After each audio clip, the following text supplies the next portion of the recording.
At sa pamamagitan po ng tugtog na yan ay isang magandang hapon po sa inyo mahal naming tagapakinig. Mula Luzon, Visayas at Mindanao at yung mga nasa ibayong dagat.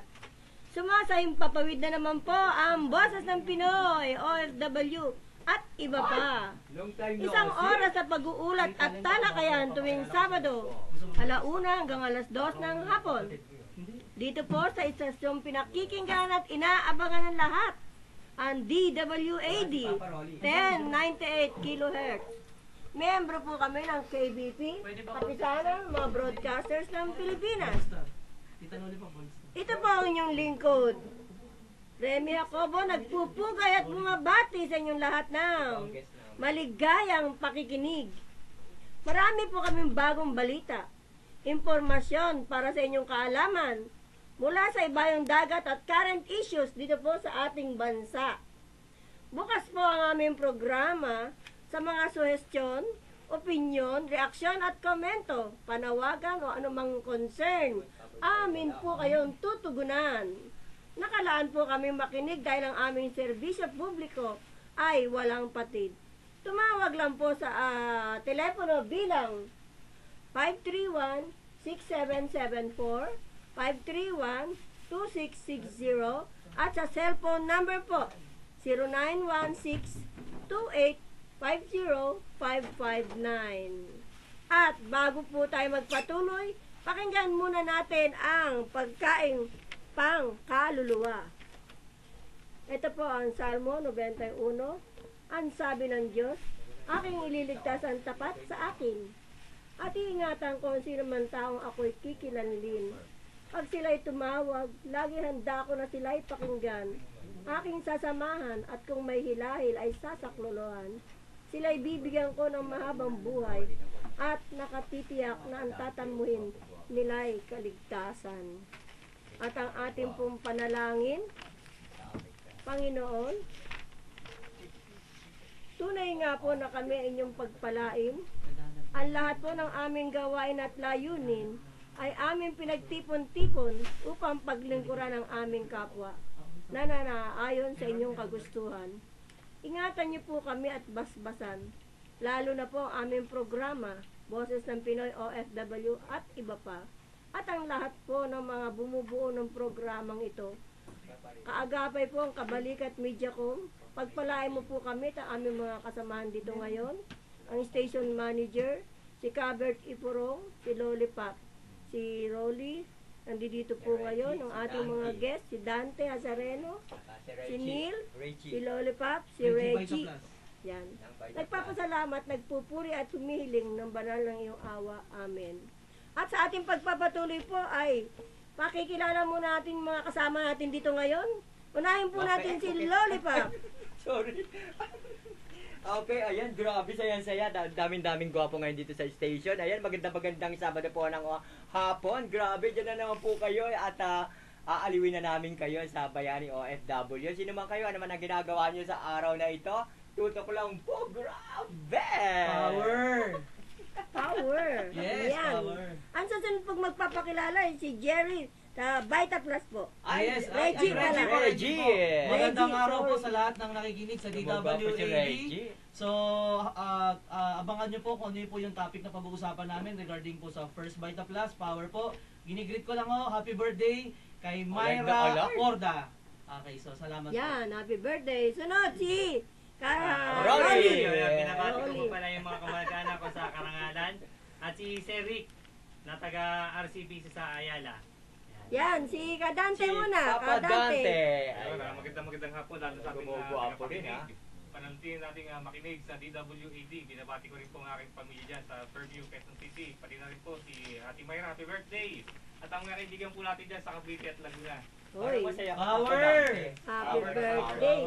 At may guest tayo, magiging Papa Coral, Tita Rems. Yan, may guest silang Papakilala kasama. natin. Yes, Pakikilala ba natin? Taga saan ba sila? Ayan, Taga saan? pakilala Vita ba? Plus din ba? Yes, Power po. Yan. Si Eric Ray Jaime from Fairview, Quezon City. Binabati ko po yung mga pamilya ko dyan sa Marikina. Ang daming pamilya. Tutok lang po kayo dito sa Boses ng DWAD. Pinoy. para Boses. sa karagdagang Alive impormasyon. na alive ko Yun, dito, Ren. power, power. Ayan. Next, meron pa.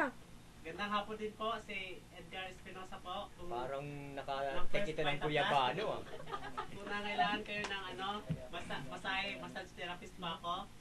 Ito po yung calling card ko, 0926 Gusto mo lang ng ka-text me.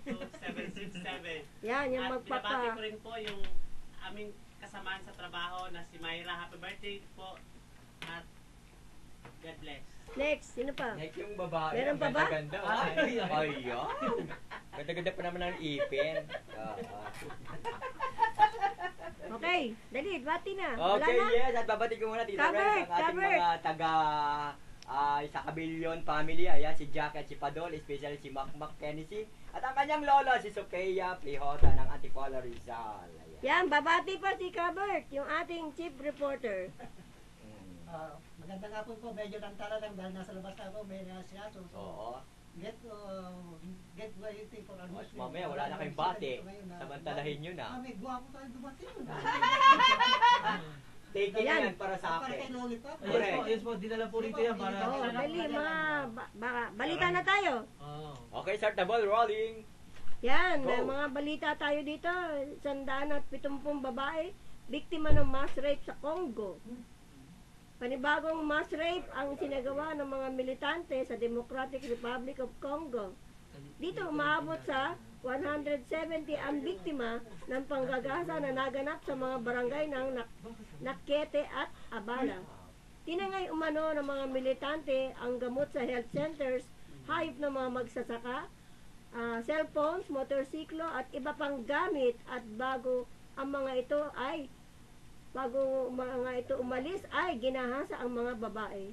Ayon sa United Nations, ang mga biktima ay may edad na 17 hanggang 90 anyos.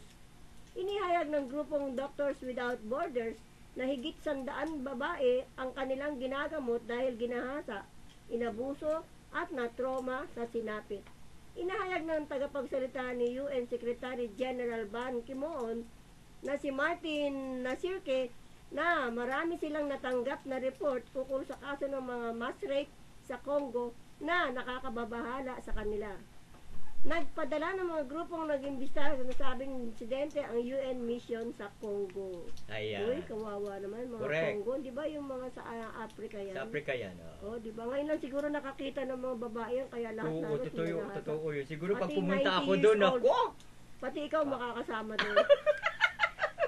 Yan. Pakaloka.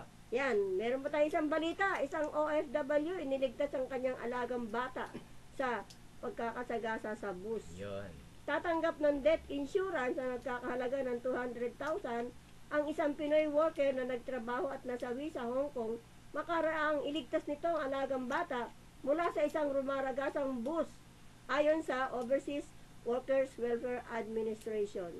Ayon kay OWA Chief Carmelita S. Dimson, bukod sa 200,000 accident benefits, may karagdagang 20,000 burial expenses na makukuha ang pamilyang naiwan ni Juanita Limbaga Agustin, 31 years old. Binigyan din ni Dimson na bawat pamilya ng OFW na namatay sa ibayong dagat at kasalukuyang membro ng OWA ay otomatikong makatatanggap ng death insurance benefit katulad ni Agustin. Kasama na dito ang sa balik ng mga labi ng biktima at pagbibigay ng legal counsel para sa Agustin family upang sampahan ng kaso ang tour bus driver at ang kumpanya nito. Magugunita na nasagasaan si Mrs. Agustin noong June 11, 2011 sa Hong Kong habang papatawid sa kalye kasama ang kanyang alagang 6 na taong gulang na bata na papasok sa eskwela nang biglang rumagasa ang isang tour bus at pumasok sa ilalim ng bus ang dalawa. Nako. Dead on the spot ang biktima habang ang kanyang alagang bata naman sugatan habang gumapang palabas ng sasakyan. Ayon pa sa OWA, iilang buwan pa lamang nagtatrabaho si Mrs. Agustin sa Hong Kong bago nangyari ang trahedya. Ayun. Yan. Malas naman. Mula sa Grabe. panulat ni Jojo Sadiwa. Yes. Yan po. Kawawa naman yung bata. Ay, yung mga ating OFW, di ba? OFW. Bigla na lang. Buti na lang niligtas niya yung mga bata na yun. Yes. Oh, meron tayong tawag. Pagbigay Field muna natin reporter, Ma'am, Noli, sa line 1. Kuya Noli, pasok.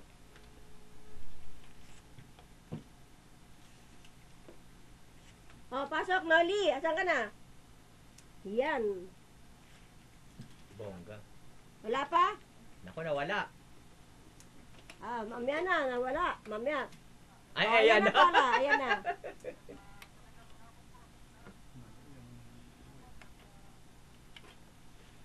Sa video pasok sila ito mga nangyayari dito ngayon sa palipaligod ng ating nasa Labres Bukid. Mm. Kaya papabayan lahat ngayon ating mga kapulisan, ito paglagaran naman ito mga paglabag sa ordinansa pinapatupad na lusot sa Maynila. At itong curfew hour ngayon, mukhang lagaran na uli ngayon, lalo itong sa mga kabataang minoritas, ang mga nag-iikot na naman sa hating gabi. Kaya tinatawag natin pansin, ang pamunuan ng Station 6 sa pamumuno ni Police Superintendent Rosales na sana bigyan action itong mga naglimpana na naman sa oras ng hating gabi at ito dito sa may lugar ng Estrada Street at Dagunoy at itong lumalabas na naman sa ordinansa itong mga nagiinuman na naman sa labas ng bahay at yung mga maiingay na inireklamo na ng mga kapitbahay. Dapat ito ay maaksyonan din ng ating mga kapulisan at ng pamunuan ng barangay. Sino ngayon yung police superintendent? Sino ngayon yung police superintendent ng Station 6? Ano, Kanoli?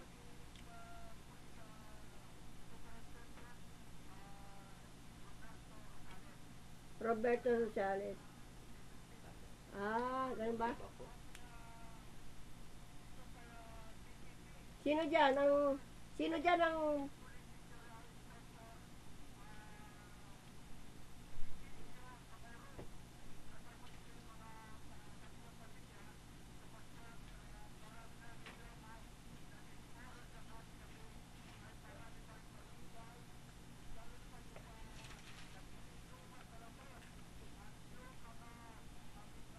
Okay, dapat ito'y masawata na. Pero anong ginagawa ng ating mga kapulisan dyan? Di ba nila binibisita-bisita yung mga lugar na yan? Sa palagay ko, Tita Remy, mukhang nigas pugo na naman eh. Kaya kailangan medyo pupukpukin natin to. At saka dito sa yung barangay 768, tinatawagan natin ang pansin ng pamunuan. Sa bagay, Tita Remy, hindi ko na nakita dito yung chairman dito sa barangay 768. Yung, Sino ba dyan? butihing si Ali Atienza. Si Ali Atienza. Nasaan daw ang kanilang chairman. At Baka natutulog. Pabayaan mo muna siyang matulog. ayun nga, Tita Rem, dapat nga, sila dapat ang isa sa mga nangunguna dito sa mga ordinansa pinapatupad ng lungsod ng Maynila. Pero meron ako nahihigingan dyan, pati mga kabataan dyan sa buong estrada, may mga hawak sila mga pen gun. Ayan, pwede ba Police Superintendent Roberto Rosales, pwede po ba bisitahin ninyo itong lugar ng estrada dahil marami daw po mga kabataan nagkalat dyan na meron silang sari-sariling mga pen gun.